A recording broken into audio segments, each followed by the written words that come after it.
Oto Ordi ak Assane Diouf Oto Ordi ak Assane Diouf moo la wéet waaw Oto Ordi ak Assane Diouf Oto Ordi moo la wan ginnaaw Assane Diouf moo la wan kanam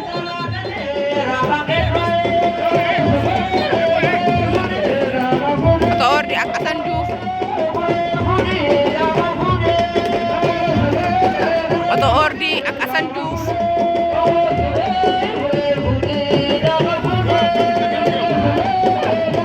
Oto Ordi ak Assane Diouf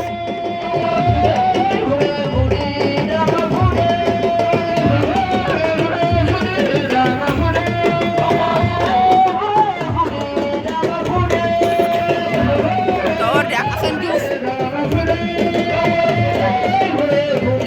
Oto Ordi ak Assane Diouf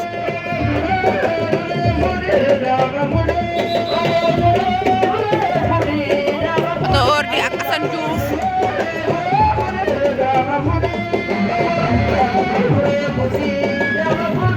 Oto Ordi ak Assane Diouf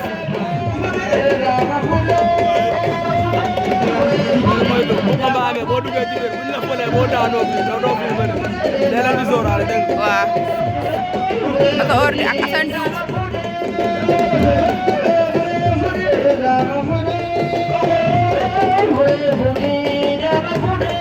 Oto Ordi ak Assane Diouf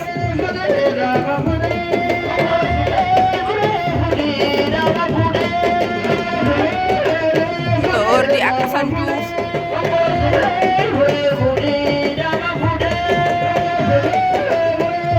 Oto Ordi ak Assane Diouf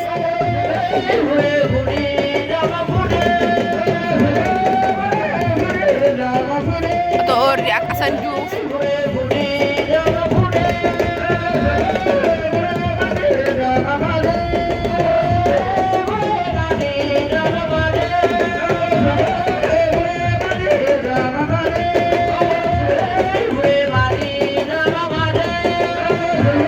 Oto Ordi ak Assane Diouf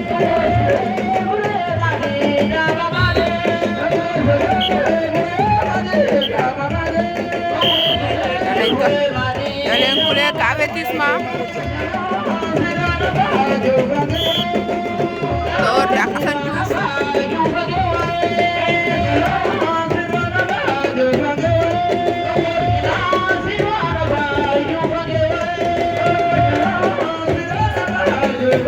Oto Ordi ak Assane Diouf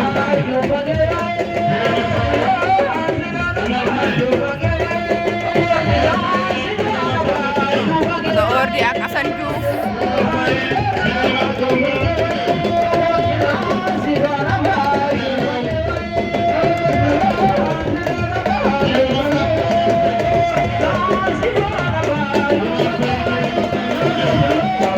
Oto Ordi ak Assane Diouf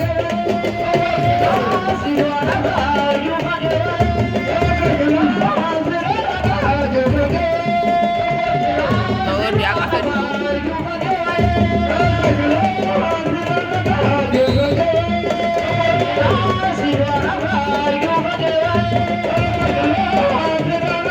Oto Ordi ak Assane Diouf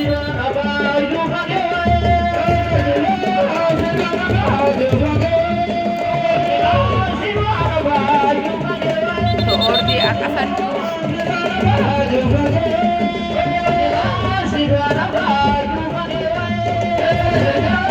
Oto Ordi ak Assane Diouf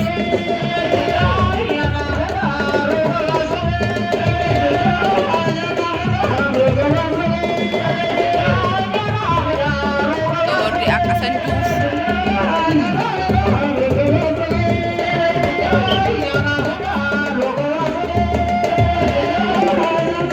dem nañ bindaa ñoom ñaar Aliou Diouf Oto Ordi ak Assane Diouf Djibi Ndour ci géew bi yàgg nañ leen woo Aliou Diouf Djibi Ndour ayca 2 minutes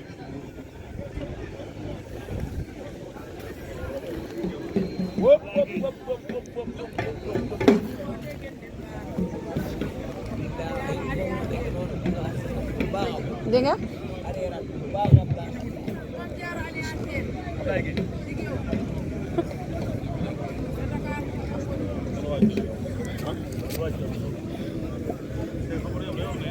ma fi alit avec frappe bi ayut ma fi alit simple moo aye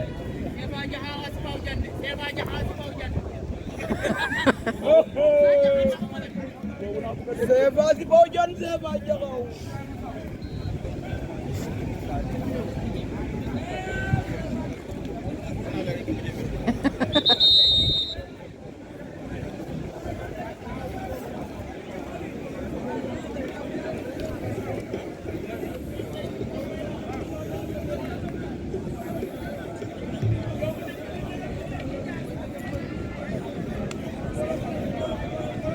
Ablaye Gueye. doo dem jëli entrée. Une minute nga def Ablaye Gueye.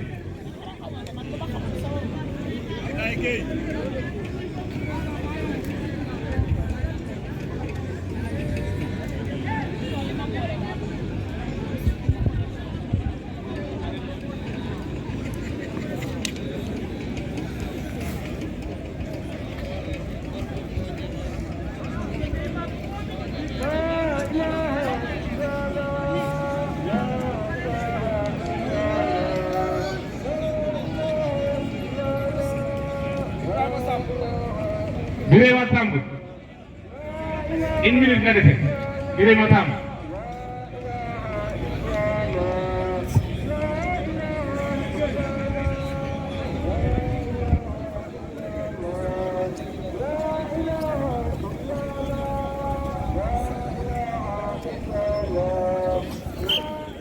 Defa Jaxaw a ngoog.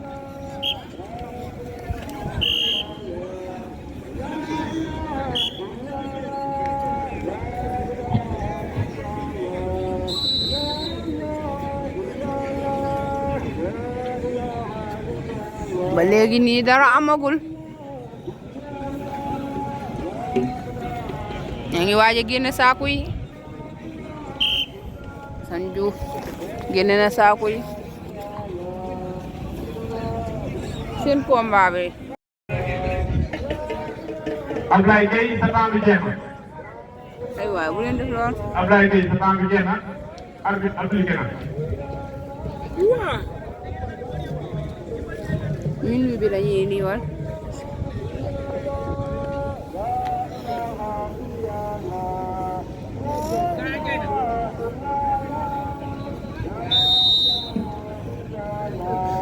Assane Faye Assane Diouf am na 2 avertissement.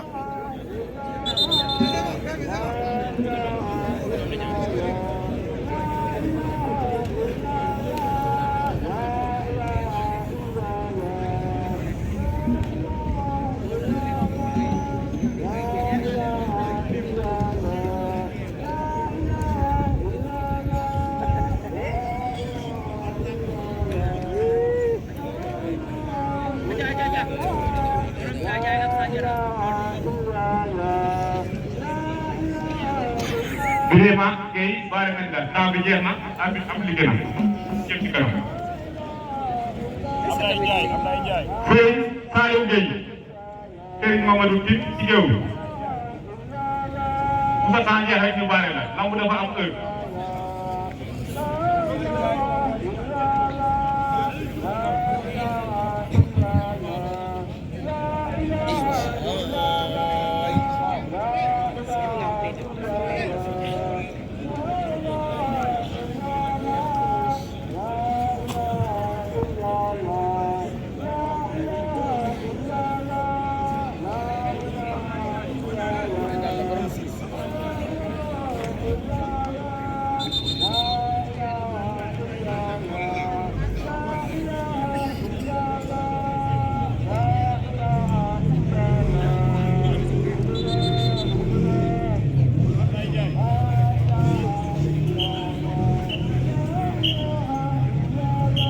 Trois avertissement 3 baare na.